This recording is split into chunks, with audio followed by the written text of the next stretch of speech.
नमस्कार दोस्तों, स्वागत है आप लोगों का आपके अपने YouTube चैनल हिंदी साहित्य वाला पे। और आज की क्लास में हम लोग, जैसा कि आप लोगों को स्क्रीन पे दिखाई दे रहा होगा, इंस्पेक्टर माता दीन चांद पे, जी हम लोग इंस्पेक्टर माता दीन चांद पे कहानी को पढ़ने वाले हैं, जिसके रचनाकार है हरिशंकर परसाई। और ये कहानी दोस्तों बहुत ही मज़ेदार होने वाली है। और देखिए इस कहानी में कैसे ये कहानी चलती है। तो चलिए शुरुआत करते हैं इस कहानी को।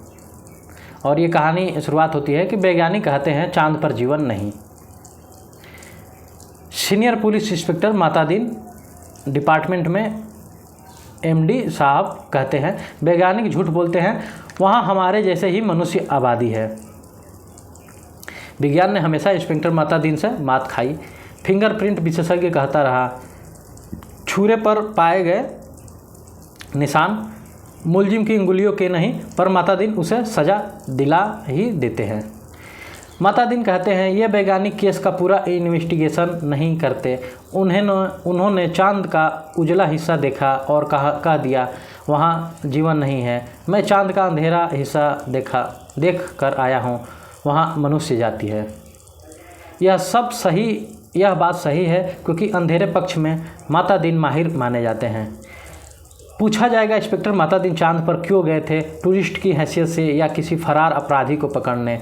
नहीं, वे भारत की तरफ से सांस्कृतिक आदान प्रदान के अंतर्गत गए थे। चांद सरकार ने भारत सरकार को लिखा था, यो हमारी सभ्यता बहुत आगे बढ़ी है, पर हमारी पुलिस में पर्याप्त सक्षमता नहीं है।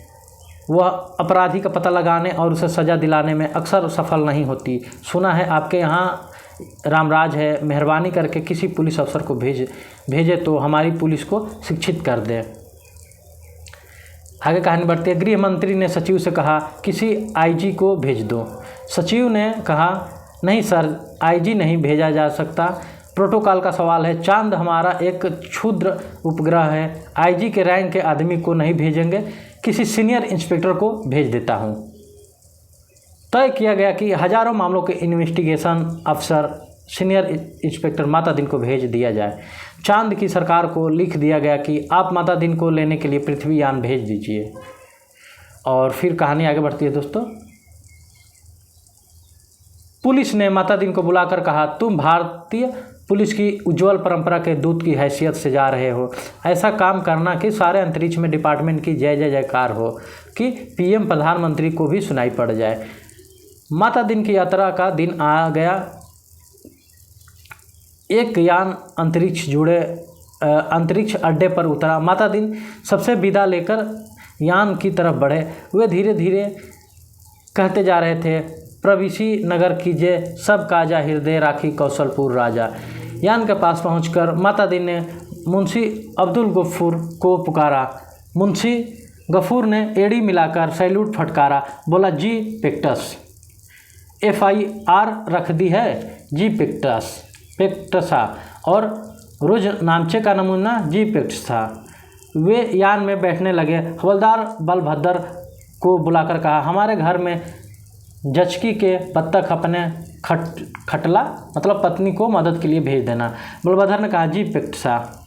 गफूर ने अपना बेफिक्र रहे पेक्टसा, मैं अपने मकाम पत्नी को भेज दूंगा खिदमत के लिए। माता दीन ने यान के चालक से पूछा, ड्राइविंग लाइसेंस है? जी साहब। और गाड़ी में बत्ती ठीक है? जी ठीक है। माता दीन ने कहा, सब ठीक ठाक होना चाहिए, वरना हरामजादे का बीच अंतरिक्ष में चालान काट दूंगा। चंद्रमा से आए चालक ने कहा, हमारे यहाँ आदमी से इस तरह नहीं बोलते। माता दीन ने कहा, जानता हूँ बे, तुम्हारी पुलिस कमज़ोर है, अभी मैं उसे ठीक करता हूँ। और दोस्तों कहानी आगे बढ़ती है। माता दीन यान में कदम रख ही रहे थे कि हवलदार राम सजीवन भागता हुआ आया। बोला, पेक्सा, SP साहब के घर में से कहे हैं कि चांद में एड़ी चमकाने का पत्थर लेते आना। माता दीन खुश हुए, बोले, कह देना भाई साहब से ज़रूर लेता आऊँगा। भाई साहब से है दोस्तों। और फिर वे यान में बैठे और यान उड़ चला। पृथ्वी के वायुमंडल में यान बाहर निकला ही था कि माता दीन ने चालक से कहा, अबे हॉर्न क्यों नहीं बजाता? चालक ने कहा, आसपास लाखों मील से कुछ नहीं है। माता दीन ने डांटा, मगर रूल इज रूल, हॉर्न बजाता चल। चालक अंतरिक्ष में हॉर्न बजाता हुआ यान को चांद पर उतार लाया। अंतरिक्ष अड्डे पर पुलिस अधिकारी माता दिन के स्वागत के लिए खड़े थे। माता दिन रोब से उतरे और उन अफसरों के लिए कंधों पर नज़र डाली। वहाँ किसी के स्टार नहीं थे, फीते भी किसी के नहीं थे, किसी के नहीं लगे थे। लिहाजा माता दिन ने एड़ी मिलाना और हाथ उठाना जरूरी नहीं समझा। फिर उन्होंने सोचा, मैं यहाँ इंस्पेक्टर की हैसियत से नहीं, सलाहकार की हैसियत से आया हूँ। माता दिन को वो लोग लाइन में ले गए और एक अच्छे बंगले में उन्हें टिका दिया। एक दिन आराम करने के बाद माता दिन ने काम शुरू कर दिया। उन्होंने पुलिस लाइन का मुलाहजा है दोस्तों, मुलाहजा किया। शाम को उन्होंने आईजी से कहा, आपके यहाँ पुलिस लाइन में हनुमान का मंदिर नहीं है, हमारे रामराज में पुलिस लाइन में हनुमान जी है। आईजी ने कहा, हनुमान कौन थे, हम जानते नहीं। माता दिन ने कहा, हनुमान का दर्शन हर कर्तव्य परायण पुलिस वाले के लिए जरूरी है। हनुमान शुरू के यहाँ स्पेशल ब्रांच में थे। उन्होंने सीता माता का पता लगाया था। एबडक्शन का मामला था दफ़ा 362। हनुमान जी ने रावण को सज़ा वहीं दे दी, उसका प्रॉपर्टी में आग लगा दी। पुलिस को यह अधिकार होना कि अपराधी को पकड़ा और वहीं सज़ा दे दी। अदालत में जाने का झंझट नहीं। मगर यह सिस्टम अभी हमारे रामराज में भी चालू नहीं हुआ है। हनुमान जी के काम से भगवान राम बहुत खुश हुए। वे उन्हें अयोध्या ले आए और टाउन ड्यूटी में तैनात कर दिया। वहीं हनुमान हमारे आराध्य देव हैं। मैं उनकी फ़ोटो लेता आया हूँ, उस पर मूर्तियाँ बनवाइए और हर पुलिस लाइन में स्थापित करवाइए। थोड़े ही दिनों में चांद पर पुलिस लाइन में हनुमान जी स्थापित हो गए। माता दिन उन कारणों का अध्ययन कर रहे थे जिनसे पुलिस लापरवाह और अलाल हो गई। वह अपराधियों पर ध्यान नहीं देते, कोई कारण नहीं मिल रहा था। एकाएक उनकी बुद्धि एक चमक आई। उन्होंने मुंशी से कहा, जरा तनख्वाह का रजिस्टर बताओ। तनख्वाह का रजिस्टर देखा तो सब समझ गए, कारण समझ आ गया। शाम को उन्होंने पुलिस मंत्री से कहा, मैं समझ गया कि आपकी पुलिस मुस्तैद क्यों नहीं। आपका इतनी बड़ी तनख्वाहें देते हैं, इसीलिए सिपाही को 500, थानेदार को 1000। ये क्या मजाक है? आखिर पुलिस अपराधी को क्यों पकड़े? हमारे यहाँ सिपाही को 100 और इंस्पेक्टर को 200 देते हैं, तो वे 24 घंटे जुर्म की तलाश करते हैं। आप तनख्वाहें फ़ौरन घटाइए। पुलिस मंत्री ने कहा, मगर यह तो अन्याय होगा, अच्छा वेतन नहीं मिलेगा, वे काम ही क्यों करेंगे? माता दिन ने कहा, इसमें कोई अन्याय नहीं। आप देखेंगे कि पहली घटी हुई तनख्वाह मिलते ही पुलिस की मनोवृत्ति में क्रांतिकारी परिवर्तन हो जाएगा।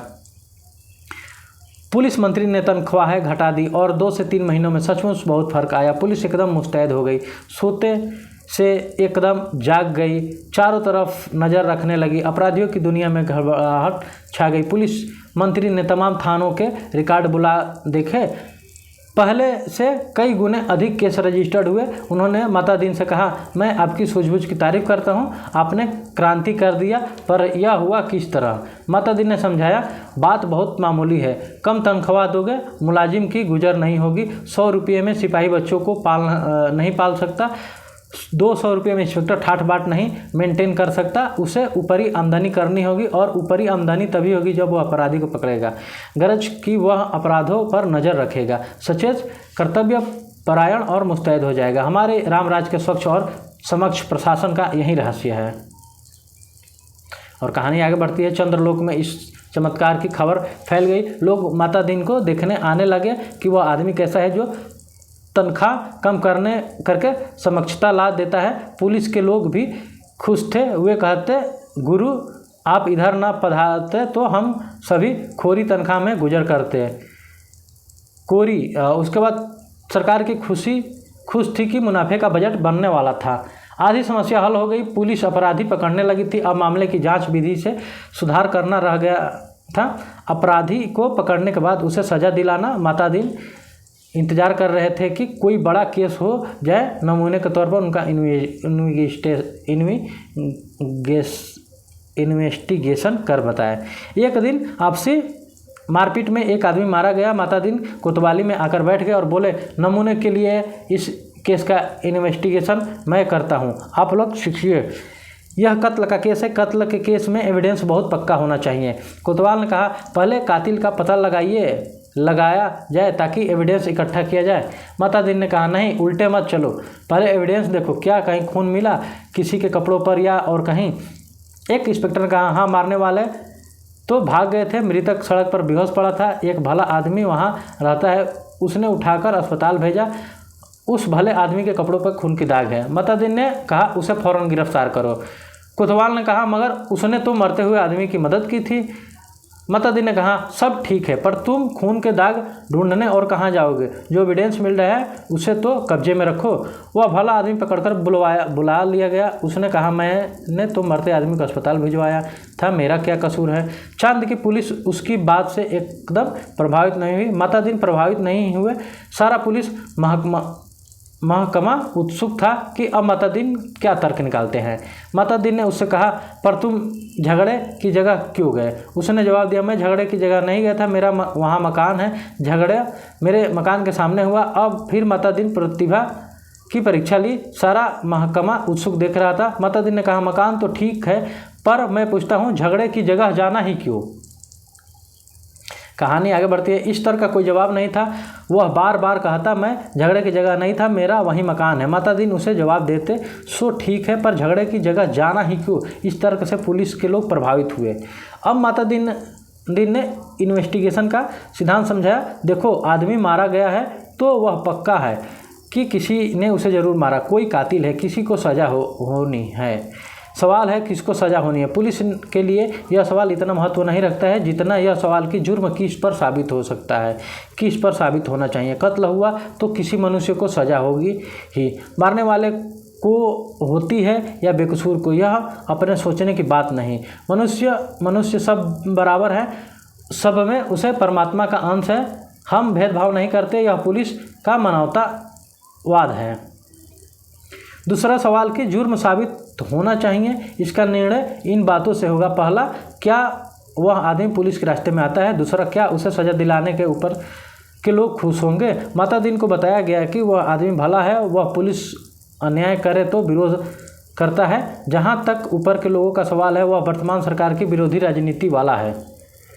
मतादिन ने टेबल ठोककर कहा फर्स्ट क्लास केस, पक्का एविडेंस और ऊपर का सपोर्ट। एक सब इंस्पेक्टर ने कहा पर हमारे गले यह बात नहीं उतरती कि एक निरपराध भले आदमी को सज़ा दिलाई जाए। मतादिन ने समझाया देखो मैं समझा चुका हूँ कि सब में उसी ईश्वर का अंश है। सज़ा इसे हो या कातिल को फांसी पर तो ईश्वर ही चढ़ेगा ना। फिर तुम्हें कपड़ों पर खून मिल रहा है, इसे छोड़कर तुम कहाँ खून ढूंढते फिरोगे? तुम तो भरो FIR। मतादिन ने FIR भरवा दी। वक़्त ज़रूरत के लिए जगह खाली छुड़वा दी। दूसरे दिन पुलिस कोतवाल ने कहा गुरुदेव हमारी तो बड़ी आफत है, तमाम भले आदमी आते हैं और कहते हैं उस बेचारे बेकसूर को क्यों फांस रहे हो, और फिर ऐसा तो चंद्रलोक में कभी नहीं हुआ। बताइए हम क्या जवाब दें? हम तो बहुत शर्मिंदा हैं। कहानी आगे बढ़ती है। मतादिन ने कोतवाल से कहा घबराओ मत, शुरू में इस आदमी को शर्म आती है, आगे तुम्हें बेकसूर को छोड़ने में शर्म आएगी। हर चीज़ का जवाब अब आपके पास जो आए उससे कह दो, हम जानते हैं वह निर्दोष है, पर हम क्या करें, यह सब ऊपर से हो रहा है। कोतवाल ने कहा तब वे SP के पास जाएंगे। मतादिन बोले SP भी कह दे कि ऊपर से हो रहा है, तब वे IG के पास जाएंगे, शिकायत करेंगे। IG भी कहे कि ऊपर से हो रहा है, तब वो पुलिस मंत्री के पास जाएंगे। पुलिस मंत्री भी कहेगा भैया मैं क्या करूँ, यह ऊपर से हो रहा है, तो वे प्रधानमंत्री के पास जाएंगे। प्रधानमंत्री भी कहें मैं जानता हूँ वह निर्दोष है, पर ऊपर से हो रहा है। कोतवाल ने कहा तब वे, मतादिन ने कहा तब क्या? वे किसके पास जाएंगे? भगवान के पास ना, मगर भगवान से पूछकर कौन लौट सका है। कोतवाल चुप रहा। वह इस महान प्रतिभा से चमत्कृत था। और फिर कहानी आगे बढ़ती है। मतादिन ने कहा एक मुहावरा ऊपर से हो रहा है, हमारे देश में 25 सालों से सरकारों को बचा रहा है, तुम इसे सीख लो। केस की तैयारी होने लगी। मतादिन ने अब 4 से 6 चश्मदीद गवाह लाओ। कोतवाल चश्मदीद गवाह कैसे मिलेंगे? अब किसी ने उसे मारते देखा ही नहीं, तो चश्मदीद गवाह कैसे होगा? मतादिन ने सिर ठोकर कहा किन बेवकूफ़ों के बीच फंसा दिया गवर्नमेंट ने, इन्हें तो ABCD भी नहीं आती। झल्लाकर कहा चश्मदीद गवाह किसे कहते हैं जानते हो? चश्मदीद गवाह वह नहीं जो देखे, बल्कि वह जो कहे कि मैंने देखा। कोतवाल ने ऐसा कोई क्यों कहेगा? और फिर कहानी आगे बढ़ती है। मातादीन ने कहा, समझ में नहीं आता कैसे डिपार्टमेंट चलाते हो। अरे चश्मदीद गवाहों की लिस्ट पुलिस के पास पहले से रहती है, जहाँ ज़रूरत पड़े उसने चश्मदीद बना दिया। हमारे यहाँ ऐसे आदमी हैं जो साल में 300 से 400 वारदातों के चश्मदीद गवाह होते हैं। हमारी अदालतें भी मान लेती है कि आदमी में कोई दैवी शक्ति है जिससे जान लेता है कि अमुक जगह वारदात होने वाली है और वहाँ पहले से पहुँच जाता है। मैं तुम्हें चश्मदीद गवाह बना कर देता हूँ। 8 से 10 उठाई गिरोह को बुलाओ जो चोरी, मारपीट, गुंडागर्दी करते हैं और जुआ खिलाते हो या शराब उतारते हो। दूसरे दिन 8 से 10 नवरत्न कोतवाली में हाजिर थे। उन्हें देखकर मातादीन गद हो उठे। बहुत दिन हो गए थे ऐसे लोगों को देखे, बड़ा सूना सूना लग रहा था। मातादीन ने प्रेम उमड़ पड़ा। उन्होंने कहा, तुम लोगों ने उस आदमी को लाठी से मारते देखा था ना? वे बोले, नहीं देखा साहब, हम वहाँ थे नहीं। और फिर कहानी आगे बढ़ती है। मातादीन जानते थे यह पहला मौका है। फिर उन्होंने कहा, वहाँ नहीं थे यह मैंने माना, पर लाठी मारते देखा तो था। उन लोगों ने लगा कि यह पागल आदमी है, तभी ऐसी उटपटांग बात कर रहा है। वे हंसने लगे। मातादीन ने कहा, हंसो मत, जवाब दो। वो बोले, जब थे ही नहीं तो कैसे देखा? मातादीन ने घुरा कर कहा, देखा कहाँ, कैसे देखा? तो बताता हूँ। तुम लोग जो काम करते हो सब इधर उधर दर्ज है। हर एक को कम से कम 10 साल जेल डाला जा सकता है। तुम ये काम आगे की करना चाहते हो या जेल जाना चाहते हो? वे गड़बड़ा गए। साहब, हम जेल नहीं जाना चाहते। मातादीन ने कहा, ठीक, तो तुमने उस आदमी को लाठी मारते देखा था ना? वे बोले, देखा था साहब। वह आदमी घर से निकला और लाठी मारना शुरू कर दिया। वह बेचारा बेहोश होकर सड़क पर गिर पड़ा। मातादीन ने कहा, ठीक है, आगे भी ऐसी वारदातें देखोगे? वे बोले, साहब, जो आप कहेंगे सो दिखेंगे। और कहानी फिर आगे बढ़ती है दोस्तों। कोतवाल इस चमत्कार से थोड़ी देर के लिए बेहोश हो गया। होश आया तो मातादीन के चरणों में गिर पड़ा। मातादीन ने कहा, हटो, काम करने दो। कोतवाल पाँव से लिपट गया। कहने लगा, मैं जीवन भर श्री चरणों में रहना चाहता हूँ। मातादीन ने आगे की सारी कार्यप्रणाली तय की। FIR बदलना, बीच में पन्ने डालना, रोजनामचा बदलना, गवाहों को तोड़ना, सब सिखा दिया। उस आदमी को 20 साल की सज़ा हो गई। चांद की पुलिस शिक्षित हो चुकी थी। धड़ाधड़ केस बनने और सज़ा होने लगे। चांद की सरकार बहुत खुश थी। पुलिस की ऐसी मुस्तैदी भारत सरकार के सहयोग का नतीजा था। चांद की संसद ने एक धन्यवाद का प्रस्ताव किया।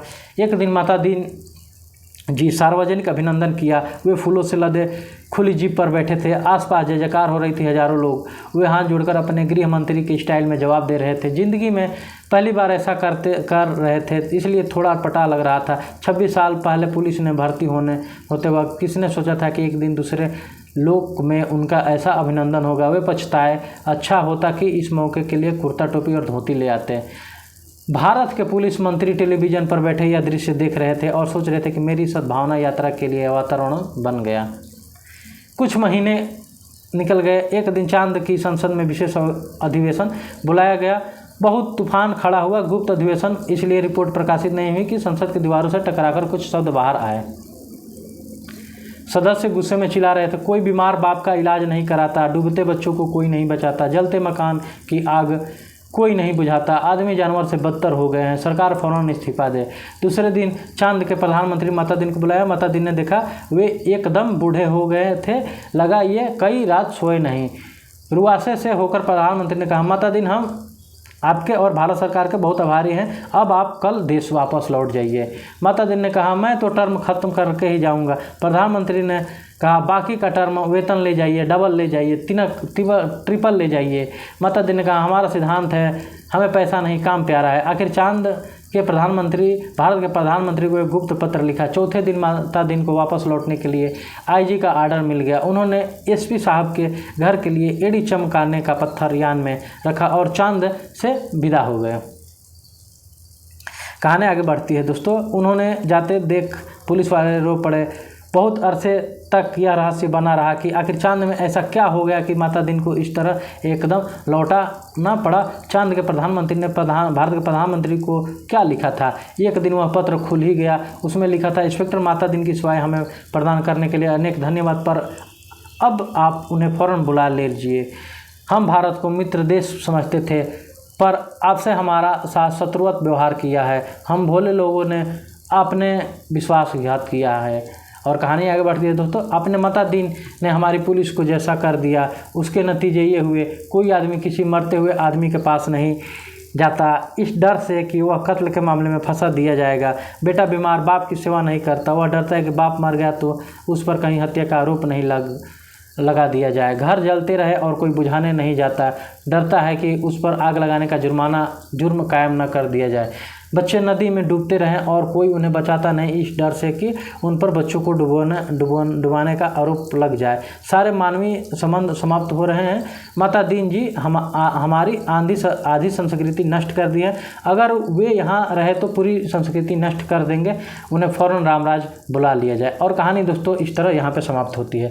तो देखें दोस्तों, ये कितनी मज़ेदार कहानी थी, जो एक व्यंग्यात्मक कहानी है। तो दोस्तों यहाँ पे ये कहानी समाप्त होती है। आप लोग चैनल को लाइक, सब्सक्राइब और शेयर कर दीजिए और फिर ऐसे ही क्लास में बने रहिए। आप लोगों को अगली क्लास में हम इंस्पेक्टर माता दी चांद पे कहानी से संबंधित आप लोगों को कुछ नोट्स तैयार करवाएंगे। तो धन्यवाद दोस्तों, आप लोग चैनल को लाइक, सब्सक्राइब और शेयर कीजिए। तो मिलते हैं आप लोग से अगली क्लास में एक नई जोश और एक नए उमंग के साथ इस कहानी पे नोट्स तैयार करते हुए। तो आज की क्लास के लिए धन्यवाद दोस्तों, थैंक यू।